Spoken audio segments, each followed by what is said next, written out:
This Audi R8 has a sound like no other.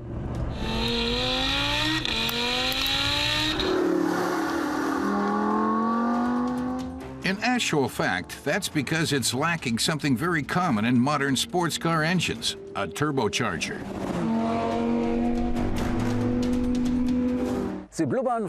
This car has a naturally aspirated engine, explains Reinhold. He describes the bubbling, hissing, cracking, and howling they make.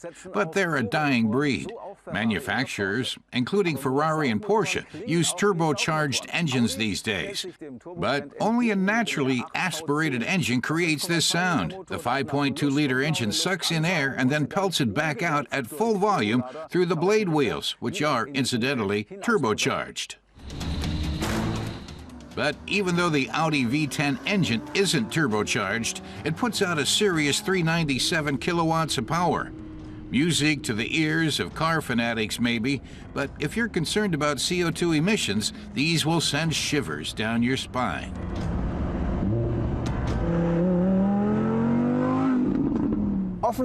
It gives you a brand new hairstyle, but Reinhold loves driving with the top down. The soft top in the R8 V10 Spider weighs just 44 kilograms and opens and closes in 20 seconds. You can also do this while driving at speeds of up to 50 kilometers an hour. Reinhold points out where that infamous sound comes from, behind the back windscreen. Lower it to feel the full force.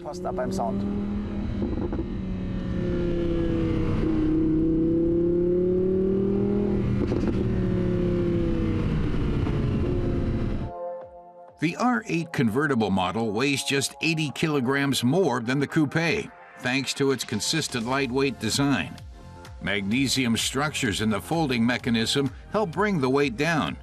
Extra panels on the aluminum space frame provide sturdiness when the roof is down. The R8 engine sits between the two axles for better weight distribution. Hot air is expelled through the back of the car. The engine gets its fresh air through the side. Optional extras include laser lights and ceramic brake discs.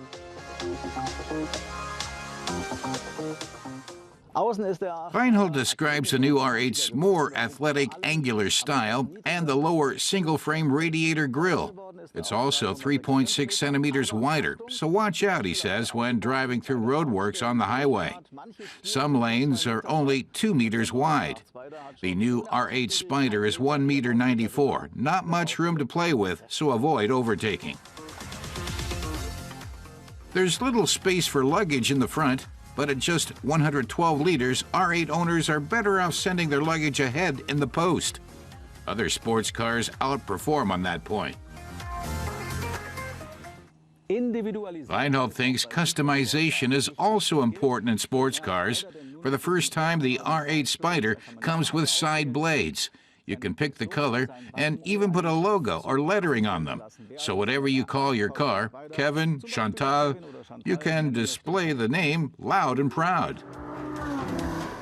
The R8 Spider features the Quattro all-wheel drive system. The 7-gear transmission sits behind the engine. 2 drive shafts go to the back wheels, and 1 goes to the front axle. An electrically controlled multi-plate clutch regulates the power supply to the front. The inside almost feels like the cockpit of a race car decked out in leather. Of course, there are all the usual conveniences, like automatic climate control. You can also add the Bang & Olufsen sound system with headrest speakers.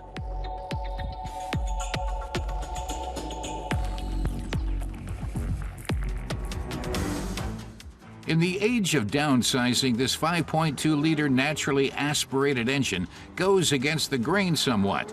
They tend to consume more fuel than turbocharged engines. Fuel consumption has apparently dropped 12% thanks to cylinder deactivation, the start-stop system, and reduced weight. But if you're heavy on the gas pedal, you're looking at 15 to 16 liters per 100 kilometers. And the price of the new R8 V10 Spider has risen to about 180,000 euros in Germany. But that's the price you pay for a naturally aspirated engine.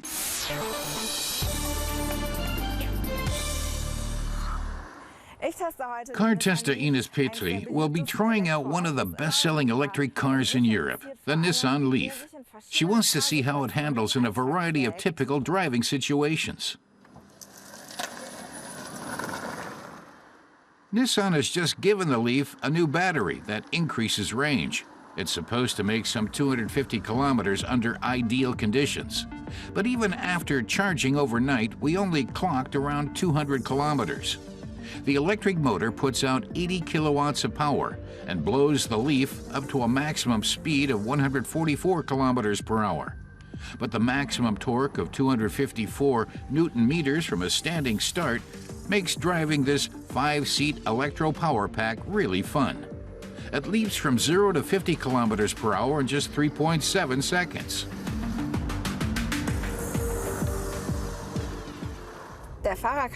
Ines points out that the driver can extend the range with an efficient driving style as well as the right driving mode. Added to the normal drive mode is the B mode, which bumps up the recuperation of energy from braking. And there's the Eco mode. It cuts down the power consumption of the electronics, saving juice for the motor. Once you've gotten accustomed to the car seeming to brake whenever you let off the accelerator, driving the Leaf quickly becomes second nature.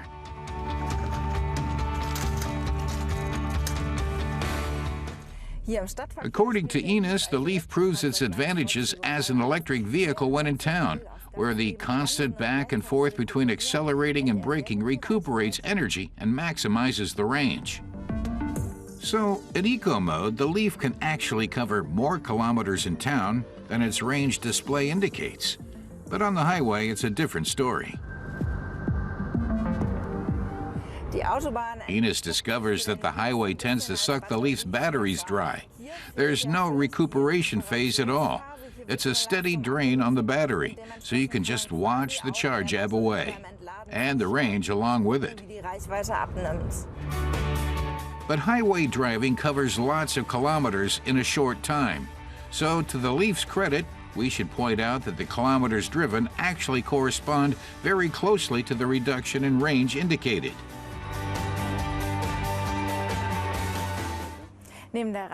Aside from the range, Ines is of course interested in what and whom the car will carry. She has a look in the Leaf's trunk. The first thing she notices is the deep floor. That's made possible by placing the batteries under the seats. Then she notices the equipment that comes with the car. The charging cable is standard in every Leaf. And there's still room for a whole suitcase and some shopping bags on top.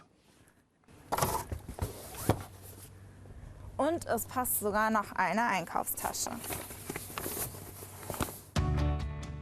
The Leaf was not intended for long trips, jam-packed with luggage, but almost everyone has to transport a bigger load now and then.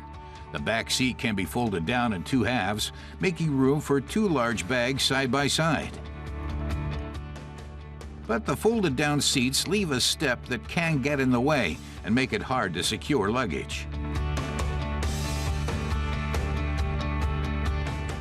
In Germany, there's a government subsidy for electric cars to provide an extra incentive. Once this is subtracted, the Leaf version we tested starts at about 32,000 euros. In the back seats, Ines has nothing to gripe about.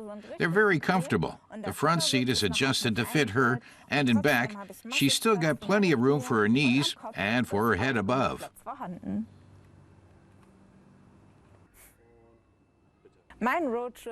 That's her test drive of the Nissan Leaf over for now. She gets the impression that the range can vary widely according to the driving situation. But it's not a big deal. After all, a range of 200 kilometers ought to provide enough leeway to recharge.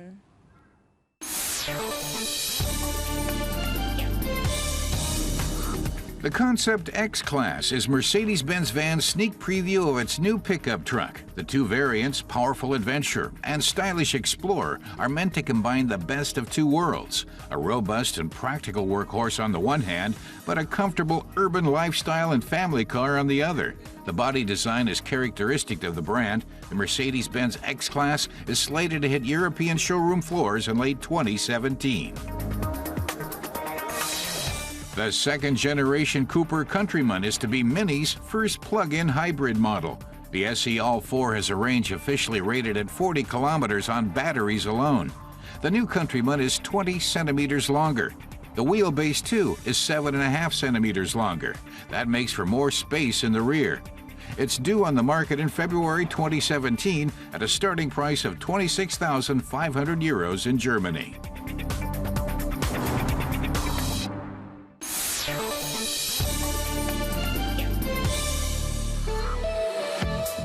The Mercedes A250 is the most powerful standard A-Class. We're testing the A250 Sport model with all-wheel drive and 7-gear dual-clutch transmission. Mercedes calls it 4MATIC. Along with a special diamond grille, the Sports package also includes sporty upgrades to the body, engine, and gearbox.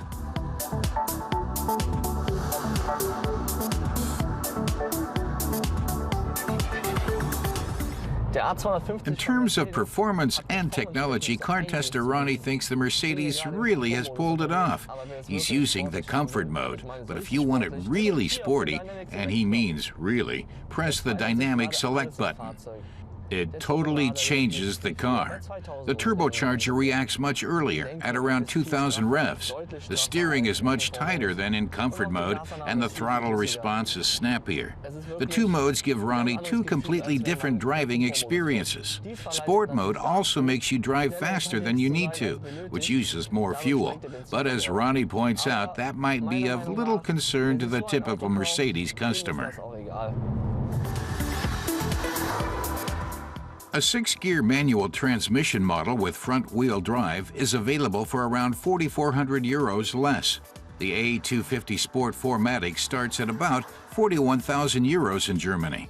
That gets you a 160-kilowatt, 4-cylinder turbo engine that leaps from 0 to 100 kilometers an hour in just over 6 seconds. The total fuel consumption is about 6.7 liters per 100 kilometers. Along with the technical optimizations, the Sports package offers aesthetic enhancements. Complementing the diamond grille are red accents on front and rear spoilers.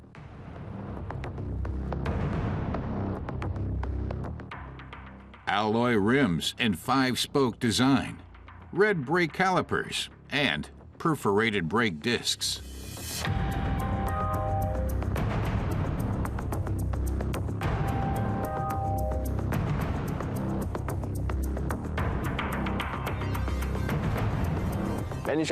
When Ronnie thinks back to the first A-Class, he never would have considered buying it because the look never appealed to him.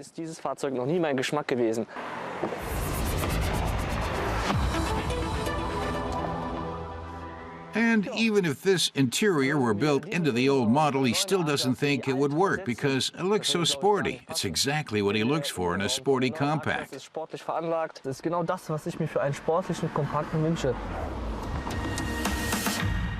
There are round instruments with coordinated red accents. The leather 3-spoke sports steering wheel is a real eye-catcher. The car's sportiness is set off by the carbon gray cockpit and stainless steel pedals with rubber studs. Red contrast stitching and decorative elements fill the interior.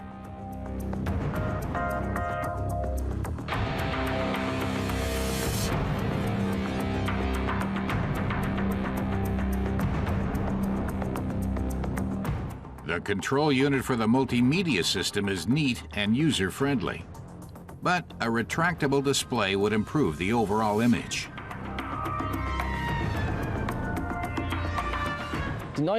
Compared to the old A-Class, Ronnie thinks this new model is a revolution. He regards the A250 behind him as a little brother to the A45 AMG, except it isn't an AMG by a long shot. But he thinks the car is fun and dynamic, and with 160 kilowatts of power, all-wheel drive, and a 2-liter turbocharged engine, it's perfectly suited to his taste. Was soll ich dazu sagen?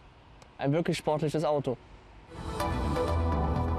This A-Class is a little powerhouse. With its add-on sports package, Mercedes is targeting a younger market. But it begs the question, how many young people can afford a car for 41,000 euros? Or want one, for that matter?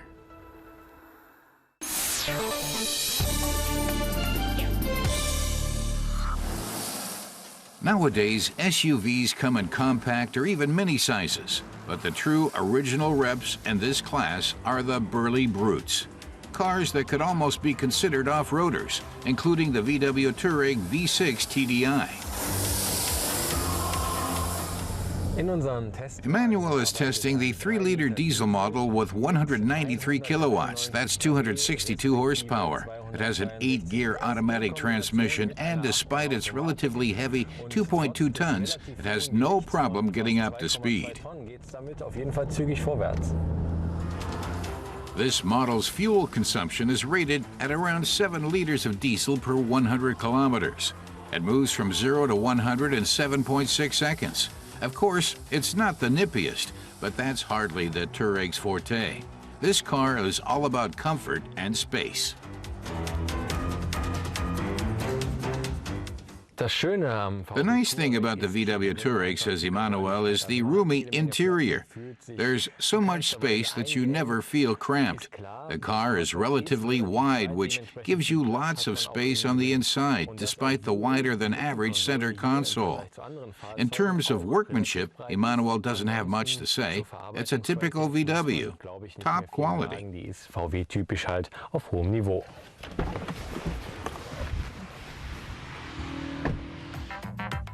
This is what a sporty car should look like, with its R-line interior. The Touareg looks and feels athletic. And the heatable multifunction leather steering wheel with shift paddles adds to that. Emmanuel has taken a seat in the rear, having put the driver's seat as far back as it can go. And even then, he has 4 fingers of legroom between his knees and the seat. That's quite remarkable. But Emmanuel's wondering if the extra legroom comes at the expense of cargo space. The car weighs 2.2 tons, but he says you can pack in another 700 kilograms, including passengers. And there's no need to worry, plenty of space for luggage back here.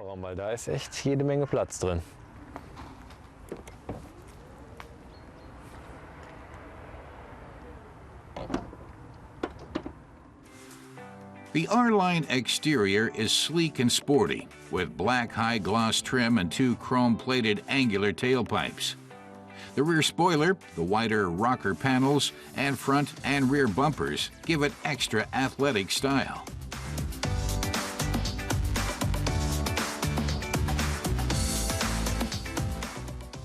The 3-liter TDI runs so smoothly and quietly, to the untrained ear, it might even sound like a gasoline engine.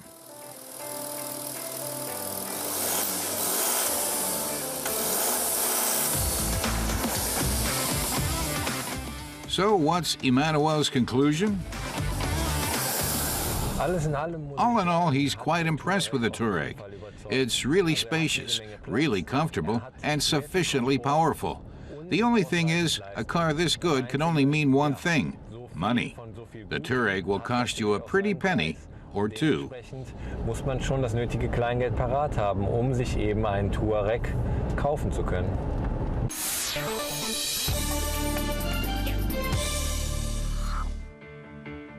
Tucked away in a little village is the 177-year-old Frohnhof Manor. Elisabeth Asa Muckel's parents ran a farm here for many years. She grew up on it. Now, at age 51, she not only takes loving care of the manor, but also of her darling in the barn. a Renault R4 that she's nicknamed Madame Beige.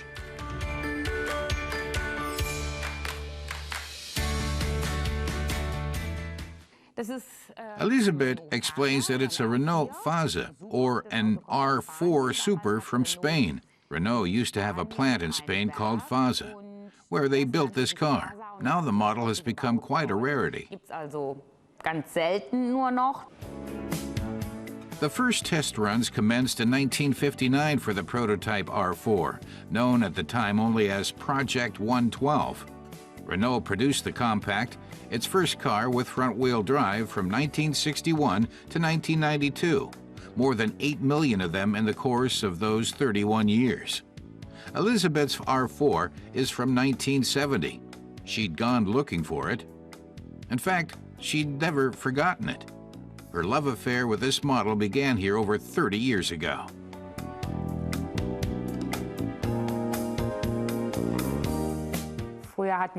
Elisabeth remembers they had one on the farm. They had a nice car, but their field car, as they called it, was always an R4. When it gave up the ghost, they got another one. She learned how to drive in an R4 at age 15. Elisabeth shows us the road she took to the fields. She used to help her mother by taking lunch out to the men. But as long as she was under 18, she had to stick to dirt roads. The family still owns the land. It's not far away from the manor.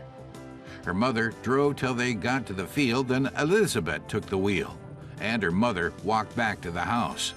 Now Elisabeth drives her very own, dearly loved R4, but not in the fields.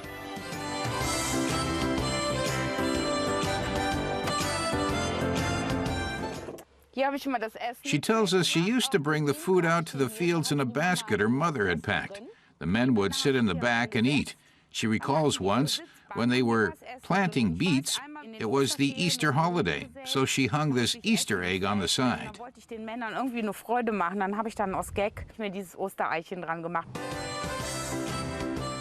When the men had finished eating, Elisabeth would pack up and head back. But she had to stop at the public road, lock up the car, walk back to the house, and give her mother the keys. That was her daily chore. Now, of course, Elisabeth can drive wherever she wants.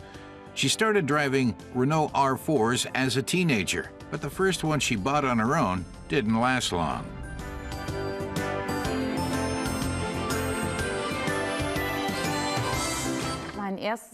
Elisabeth explains that her first car fell victim to rust. She had just finished her studies and wanted to spend some time abroad, but she didn't want to give her brother and sister the car. She parked it in her grandparents' garage and left for Canada. When she came back and opened the garage door, it was rusted through and through. It hadn't been moved.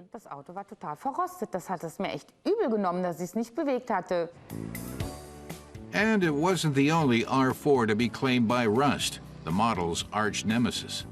But Elisabeth never forgot her old R4. So in 2010, she went out and bought her Madame Beige. But it wasn't as simple as paying the purchase price. The car was shiny bright outside, but riddled with bugs inside. She only noticed them after she got the car home. So Elisabeth had to put lots of work into restoring her new R4. But it only brought her and Madame Beige closer together. Recently, they joined a group in France.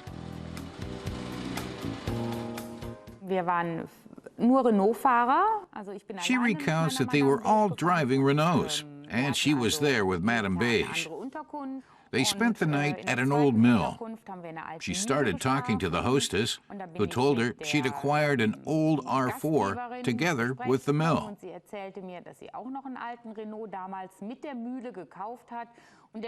It was hidden under some bushes somewhere. Elisabeth asked what she intended to do with it, and the hostess gave it to her. Elisabeth got a Renault's mechanic's outfit from someone in the group and borrowed the hostess' boots from the mill. Then she waded into the blackberry brambles. There she found a beautiful old R4 that still had its chrome trim. She worked on it for an hour and a half, unscrewing all the chrome parts she could get. She was overjoyed that she could have so much fun with her own car. She has fun driving it, even if it isn't that fast. It still gets her dependently from A to B, even if the radio crackles. But she can live with that. Aber sie fährt mich treu von A nach B und es ist mir auch total egal, wenn das Radio knattert. Das nehme ich alles in Kauf. Her current R4 stands in the same barn the first one did so long ago. But it's advanced from work car to Sunday car. And Elizabeth won't lose this one to rust. Not if she can help it.